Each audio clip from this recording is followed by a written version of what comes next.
Ռաբիզը ասոցացնում եմ երաժշտության հետ, ապրելակերպի հետ, ինչու՞ չէ նաև պահվածքի հետ։ Մարդիկ կան, ովքեր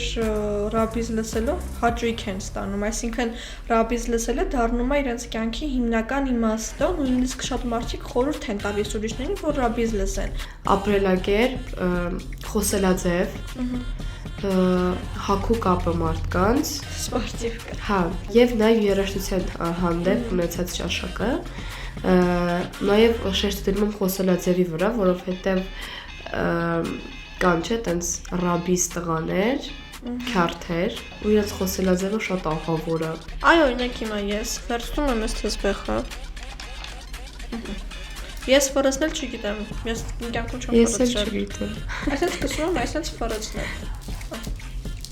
Լավ բան է, չէ՞։ Վերջ մենք դառան քյարթ։ Всё, մենք քյարթ ենք, всё, ես լավ եմ, չէ՞ ֆորեցնում։ Я դե ձենս փոխեմ դարձեմ մի քիչ հաստ, լավ եմ, չէ՞ ֆորեցնում։